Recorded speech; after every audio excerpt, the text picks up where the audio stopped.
पैलवान शर्ट आणि विजा असा साधा पोशाख, तसंच कायम दाढी ठेवणारे नाना म्हणजेच भारत भालके यांची ग्रामीण बाजाची भाषा जनतेत खूप लोकप्रिय होती। कायम लोकांमध्ये राहणारा अतिशय रांगडा नेता अशी भारत भालकेंची ओळख होती। त्यांच्या अचानक जाण्याने हळहळ व्यक्त होत आहे। पंढरपूर तालुक्यातील चंद्रभागा नदीकाठी वसलेलं सरकोली हे भालके यांचं गाव। या गावाला कुस्तीचा वारसा लाभलेला। गावातल्या आखाड्यातच भालकेंनी कुस्तीचा श्रीगणेशा केला।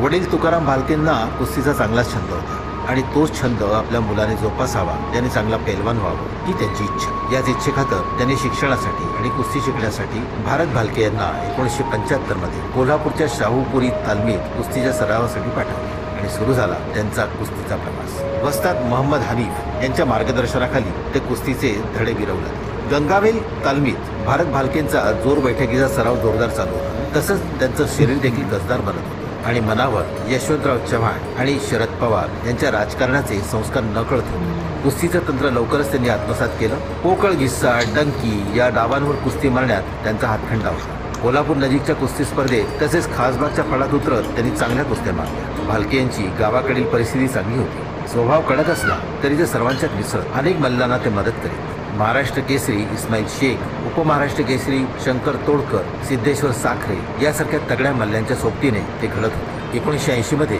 नागपूर इथे झालेल्या महाराष्ट्र केसरी कुस्ती स्पर्धेत 85 किलो वजनी गटात भारत भालकेंनी चमकदार कामगिरी केली। कुस्तीचा आखाडा ते गाजवत होतेच, भालकेंना कुस्तीबरोबर राजकारणाचे आकर्षण होतं। शाहूपुरी तालमीत सराव करीत असताना बिंदू चौकात शरद पवार यांचं भाषण असल्याचं त्यांना समजलं। ते भाषण ऐकायला पोचले। पवारांच्या भाषणाने ते अत्यंत प्रभावित झाले। गावाकडे परतत थेट लक्ष्मण ढोबळे यांच्या निवडणूक प्रचारात ते सहभागी झाले। शरद पवार यांच्यावरील त्यांची निष्ठा कायम होती। साखर कारखान्याचे ते संचालक होते आणि 2009, 2014 आणि 2019 असं सलग 3 वेळा भालकेंनी पंढरपूर मंगळवेढा मतदारसंघात विजयाची हॅट्रिक केली होती। पंढरपूर जिल्ह्याच्या आणि राज्याच्या राजकारणातलं मोठं प्रस्थ असलेल्या विजयसिंह मोहिते पाटलांना पराभूत करून ते प्रथमच आमदार झाले। इतक्या मोठ्या नेत्याला पराभूत करणे सोपी गोष्ट नव्हती, पण भारत भालकेंनी ते शक्य करून दाखवले। विधानसभेत त्यांचा रांगडा आवाज गेली 15 वर्ष घुमत होता। राजकारणात असले तरी त्यांचे कुस्ती प्रेम कायम होते। कुस्तीच्या स्पर्धा भरवत त्यांनी अनेक मल्लांना प्रोत्साहित केले। सुरुवातीला काँग्रेस किंवा राष्ट्रवादीकडून लढण्याची त्यांची इच्छा होती, पण त्यांच्याकडून तिकीट न मिळाल्याने त्यांनी शिवसेनेकडून तिकीट मिळवलं, पण तेव्हा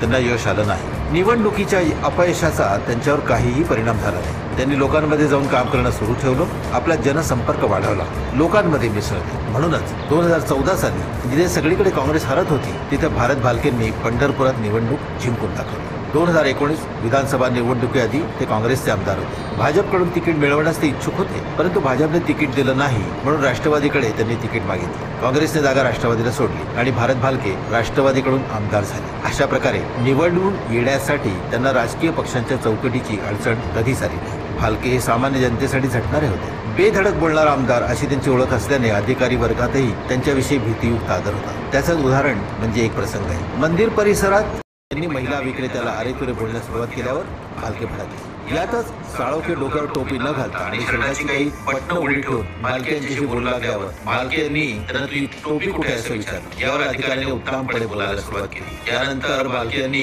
मी तुझा बाप आहे, मुक्कीत दाट पडेल अशा भाषेत बोलण्यास सुरुवात केल्याने परिस्थिती चिघळली। त्यानंतर भालके यांच्या विरोधात तब्बल 7 विविध कलमांनुसार गुन्हा दाखल करण्यात आला होता। अशा प्रकारचा सर्वसामान्यांचा लाडका आणि रांगडा नेता जाण्याने हळहळ व्यक्त होत आहे। त्यांनी कोरोनाला एकदा धोबीपछाड दिला होताच आणि दंडही थोपटले होते, पण काळापुढे माणसाचं काही चालत नाही।